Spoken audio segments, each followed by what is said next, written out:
Camera, जी हाँ, एक ऐसी डिवाइस जो उंगली की एक क्लिक से उस पल को वहीं पर रोक देता है हमेशा के लिए।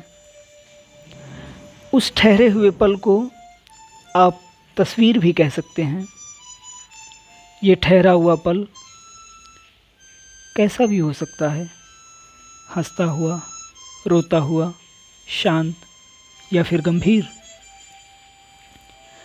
आपके चेहरे पर भी लगे हैं 2 कैमरे।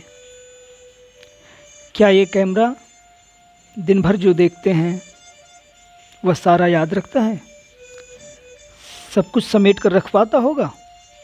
नहीं, ये उनमें से कुछ खास चीज़ों को संभाल कर रखता है। ये कैमरे अपनी तिजोरी में जमा करके रखते हैं तमाम ऐसी तस्वीरें, ऐसी यादें, ऐसे लम्हे जिन्हें कितना भी धन खर्च करके वापस नहीं लाया जा सकता। फिर भी समेट कर रखे गए इस खजाने की एक खासियत होती है। जब आप अकेले होते हैं, निराश होते हैं, उदास होते हैं, तब इस तिजोरी को आप खंगालते हैं। ये कैमरा निराशा की इस घड़ी में आपका हाथ पकड़कर टाइम मशीन की भांति खींच ले जाता है अतीत के उन स्वर्णिम पलों के पास जो आपने कभी जिया होता है। उस वक्त निराशा की धूल हटाकर ये आपकी मुरझाई हुई यादों की पंखुड़ियों पर खुशियों की कुछ बूंदें डाल पुनः ताजगी का एहसास करा देता है। ये कैमरा उनको भी स्पर्श करता है समाज में जिन्हें अस्पृश्य माना जाता है। ये लॉकडाउन के बावजूद सिर पर बोझा, कंधे पर बच्चे को उठाए लोगों के साथ भी हो लेता है।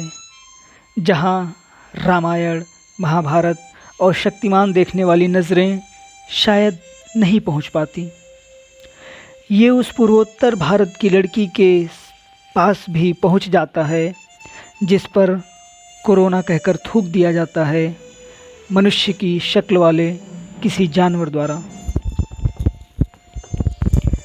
कैमरा, हाँ, मैं तस्वीरें समेटता हूँ, आपको दिखा देता हूँ जो देखता हूँ।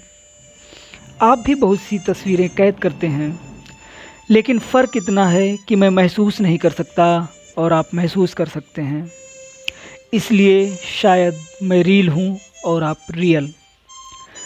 संवेदनहीन होने पर मैं रील हूँ और संवेदना से युक्त होने पर आप रियल। अगर रोती हुई तस्वीर को देखकर आप रोते नहीं, हंसती हुई तस्वीर को देखकर आप हंसते नहीं, तो कहीं आप भी कैमरा तो नहीं? खैर, मैं संवेदना से हीन हूँ, लेकिन कम से कम जो देखता हूँ मैं वही दिखाता हूँ। पर मेरी ही नज़रों से देखी गई चीज़ों को लोग अलग तरीके से व्याख्यायित करते हैं तो दुख होता है। मैं सिर्फ नज़र हूँ, पर आप नज़रिया हैं। मैं हर शख्स को अपने भीतर समेटने को तैयार हूँ, पर अफसोस ये मुझ पर नहीं, मेरे इस्तेमाल करने वाले पर निर्भर करता है कि मैं किसको समेटूं, किसको देखूं और क्या दिखाऊं। धन्यवाद।